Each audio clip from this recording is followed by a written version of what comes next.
មានគុណប្រយោជន៍ច្រើនសម្រាប់សុខភាពយើងព្រោះវាជួយបំពន់ការលូតលាស់នៃឆ្អឹងនិងជួយការពារកុំឲ្យមានជំងឺពុកឆ្អឹងជួយពង្រឹងសាច់ដុំបេះដូងជួយឈាមឲ្យមានចរន្តប្រសើរឡើងនិងបញ្ចុះហានិភ័យកើតជំងឺលើសឈាមរត់អាចពន្លឿនការបញ្ចេញថាមពលដែលជាមធ្យោបាយដ៏ល្អប្រសើរសម្រាប់ដុតបំផ្លាញខ្លាញ់នៅក្នុងខ្លួនរត់អាចជួយបញ្ចុះកម្រិតជាតិខ្លាញ់មិនល្អនៅក្នុងឈាមតែវាបង្កើនបរិមាណកូលេស្តេរ៉ុលល្អទៅវិញអត្រាជាតិស្ករនៅក្នុងឈាមក៏អាចចុះដែរព្រោះការរត់ជួយដាស់កោសិកាអាំងស៊ូលីនឲ្យមានដំណើរការល្អនិងជួយការពារមិនឲ្យមានជំងឺទឹកនោមផ្អែមរត់អាចជួយទប់ស្កាត់អាការៈ stress និងជំងឺបាក់ទឹកចិត្តបានប្រកបដោយប្រសិទ្ធភាពព្រោះវាមានការបញ្ចេញអុកម៉ូនអង់ដូហ្វីននៅពេលយើងប្រឹងបញ្ចេញកម្លាំងជាសរុបទៅគេមើលឃើញតែអំពីគុណប្រយោជន៍នៃការហាត់ប្រាណដោយការរត់ Donc tout ça parce qu'on sécrète plein d'endorphines pendant l'effort. Donc tout ça c'est formidable. Finalement, il y a presque que des bienfaits à l'activité de la course à pied.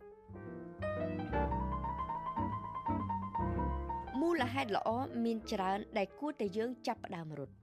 ក៏ប៉ុន្តែទន្ទឹមនឹងគុណសម្បត្តិដ៏ច្រើនដែលលោកវិជ្ជបណ្ឌិត Jean-Marc Sen បានរៀបរាប់ខាងលើមានជំនឿដែលយល់ថាការរត់មិនមែនជាកីឡាល្អសម្រាប់គ្រប់មនុស្សទេបើដូច្នេះតើគេគួរតែទៅពិគ្រោះយោបល់ជាមួយនឹងគ្រូពេទ្យសិនមុននឹងចាប់ផ្ដើមធ្វើសកម្មភាពកីឡារត់ឬក៏យ៉ាងណាលោកវិជ្ជបណ្ឌិត Jean-Marc Sen សូមផ្ដល់ចម្លើយដែលបែងចែកមនុស្សជាពីរក្រុមប្រសិនបើអ្នកមានអាយុក្រោម40ឆ្នាំគ្មានប្រវត្តិសុខភាពមិនល្អមិនធ្លាប់មានជំងឺគ្មានក្រុមគ្រួសារស្លាប់ភ្លាមក្នុងវ័យក្មេងហើយអ្នកមានអារម្មណ៍ជាធម្មតាសុខភាពក៏មាំទាំមានអនាម័យក្នុងការរស់នៅល្អសូមជ្រើសរើសធ្វើកីឡារត់ដោយសម្រួលចុះ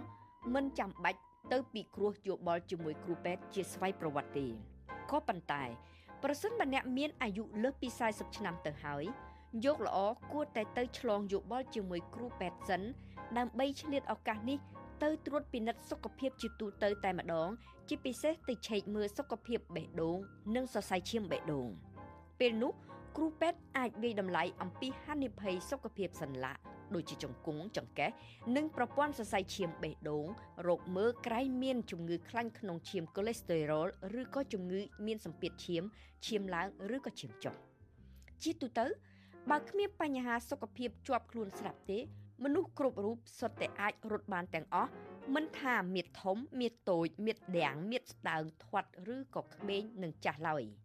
ខ្លួនប្រាណរបស់មនុស្សកើតមកសម្រាប់តែដើរនិងរត់មិនមែនសម្រាប់តែដេកស្ងៀមឬក៏អង្គុយមួយកន្លែងធ្វើការនៅពីក្រោយការិយាល័យទេក៏ប៉ុន្តែដោយហេតុថាការរត់ត្រូវការឲ្យសាច់ដុំបញ្ចេញចលនាដែលបើប្រឹងខ្លាំងទៅនឹងអាចនាំឲ្យមានករណីរបួសឬក៏រយៈសាច់ដុំ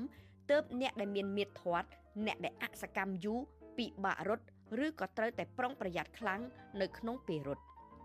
ដើម្បីបញ្ជៀសផលវិបាកទាំងឡាយខាងលើនិងរត់ដើម្បីសុខភាពមិនមែនរត់ដើម្បីប្រណាំងយកឈ្នះចាញ់ឬក៏ទៅចូលរួមនៅក្នុងកម្មវិធីម៉ារ៉ាតុងឬក៏ពាក់កណ្ដាលម៉ារ៉ាតុងយើងស្ដាប់ប្រសាសន៍ណែនាំរបស់លោកវិជ្ជបណ្ឌិត Jean-Marc Sen ជាថ្មីអំពីវិធីចាប់ផ្ដើមនិងការអនុវត្តកីឡារត់ដោយជាក់ស្ដែង Il faut commencer par des courts intervalles. Des courts intervalles, c'est-à-dire au lieu de commencer par courir des longues distances en une seule fois, le mieux c'est diviser. ត្រូវចាប់ផ្ដើមដោយការរត់ឆ្លាស់សកម្មភាពរត់និងដើរមិនត្រូវចាប់ផ្ដើមដោយការប្រឹងរត់ឲ្យបានវែងឆ្ងាយភ្លាមនោះទេត្រូវឆ្លាស់ការរត់និងការដើរឲ្យបានញយដងដំបូងយើងអាចចាប់រត់30វិនាទីរួចដើរ30វិនាទីបន្ទាប់មករត់1នាទីឬ2នាទីដើរ1នាទីឬ2នាទីធ្វើបែបនេះគឺជាការពន្យាពេលបញ្ចេញសកម្មភាពកាយសម្បទាហើយបន្តិចម្ដងពីមួយសប្តាហ៍ទៅមួយសប្តាហ៍យើងចាប់ដំឡើងរយៈពេលនៃការរត់ហើយបញ្ចុះរយៈពេលនៃការដើរវិញធ្វើដូច្នេះញយនឹងកាន់តែវែងជាងការហាត់ថ្ងៃមុនទៅមិនយូរមិនឆាប់អ្នកនឹងអាចរត់បានយូរនិងរត់ពេញមួយសេអង់នៃការរត់ហាត់ប្រាណតែម្ដងសូមកុំចាប់ផ្ដើមដោយបញ្ញាបញ្ញាលពេកត្រូវចងចាំថានេះគឺជាការរត់ដើម្បីសុខភាពជាសកម្មភាពកីឡាដែលត្រូវបញ្ចេញកម្លាំងល្មមទេការប្រឹងធ្វើកីឡាឬប្រឹងរត់នេះគឺជា stress មួយដែរដូច្នេះជាចំណុចគន្លឹះទី2គឺក្នុងអំឡុងពេលប្រឹងរត់នេះអ្នកត្រូវតែអាចនៅមានសមត្ថភាពនិយាយឆ្លើយឆ្លងជាមួយគេបានដោយគ្មានសញ្ញាហត់ដង្ហក់ខ្លាំង បើអ្នកមិនអាចនិយាយឲ្យចប់ឃ្លាត្រឹមត្រូវទេត្រូវបន្ថយល្បឿនត្រឡប់មកដើរវិញដោយដកដង្ហើមស្រូបខ្យល់ចេញចូលឲ្យបានវែងរួចសឹមរត់បន្តទៀតរត់បណ្ដើរអាចនិយាយគ្នាស្ដាប់បានបណ្ដើរផងទើបល្អសូមកុំភ្លេចចំណុចនេះសំខាន់ខ្លាំងណាស់បើទោះបីជាអ្នកមានអារម្មណ៍ថាយឺតហើយអាចមានកម្លាំងរត់លឿនជាងនេះក៏ដោយក៏ត្រូវតែរក្សាល្បឿនល្មមនេះដដែលរហូតដល់ចប់លំហាត់ពេលកំពុងហាត់រត់សូមកុំភ្លេចមេរៀនទី3គឺការទាញពន្លាសាច់ដុំត្រូវទាញពន្លាសាច់ដុំភ្លើងនិងកំភួនជើងលាជើងឲ្យត្រង់លើកកែងជើងដាក់លើជើងម៉ាឬក៏កំណាត់ឈើអ្វីមួយដោយរក្សាដងខ្លួនឲ្យត្រង់រួចអោនខ្លួនទៅមុខដើម្បីទាញសាច់ដុំភ្លៅផ្នែកខាងក្រោមម្ដងជើងឆ្វេងម្ដងជើងស្ដាំឈរឲ្យត្រង់